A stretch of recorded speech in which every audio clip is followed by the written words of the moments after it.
আর এসব করতে করতেই একটা জম্বি ডংয়ের হাতে কামড়ে দেয়। আর এখন ডং বুঝে যায় সেও জম্বিতে পরিণত হয়ে যাবে। তার জন্য সে সিওকে বলে তার স্ত্রীর খেয়াল রাখতে। জো পাশের দরজা ভেঙে ফেলে এবং তখনই জম্বিরা সেই কাচের দরজা ভেঙে ভিতরে আসতে থাকে। তখন ডং জম্বিতে পরিণত হতে থাকলেও তার সমস্ত শক্তি দিয়ে জম্বিদের আটকাতে থাকে।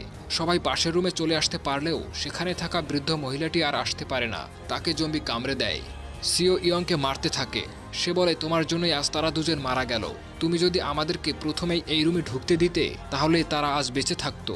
কিন্তু ইয়াং সবাইকে উস্কে দেয় যে এরা এখন ইনফেক্টেড হয়ে গেছে, এদেরকে আমাদের সাথে রাখা উচিত নয়। তাই জন্য সেখানে থাকা উপস্থিত ট্রেন অ্যাটেন্ডেন্ট বলে যারা নতুন এই রুমে এসেছো তারা এই রুমে থাকতে পারবে না, তারা পাশের রুমে চলে যাক। আর সেই অ্যাটেন্ডেন্টের সাথে সাথে বাকি সবাই ওদেরকে বলে এখান থেকে বেরিয়ে যেতে।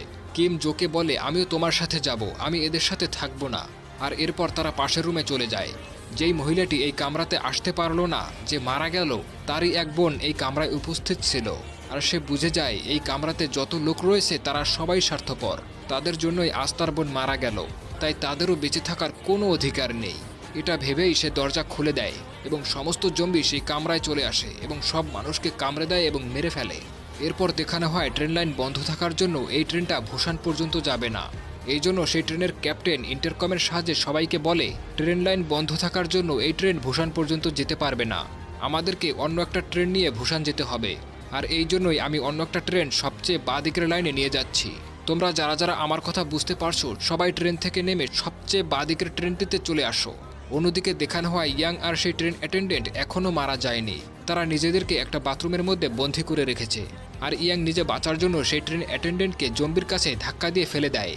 আর জম্বিরা সেই অ্যাটেন্ডেন্টকে মারতে থাকে এবং এই সুযোগে ইয়াং সেখান থেকে বাইরে বেরিয়ে আসে। এরপর সিও যখন সেই ট্রেন থেকে বেরিয়ে নতুন ট্রেনে আসতে যাবে তখনই একটা জ্বলন্ত ট্রেন এসে তাদের ট্রেনকে ধাক্কা মারে। আর এর ফলে তারা সবাই আলাদা আলাদা হয়ে যায়। জো তার গার্লফ্রেন্ড কিমকে নিয়ে নতুন ট্রেনে যাওয়ার জন্য একটা ট্রেনের দরজা খুলতে থাকে। তখনই ইয়াং সেখানে এসে কিমকে জম্বিদের কাছে ধাক্কা দিয়ে দেয় আর সে নিজে ওখান থেকে বেঁচে বেরিয়ে আসে।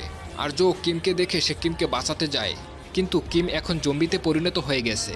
আর এই জন্য সে জোকে কামড়ে দেয় এবং তারা দুজনেই জম্বিতে পরিণত হয়ে যায়।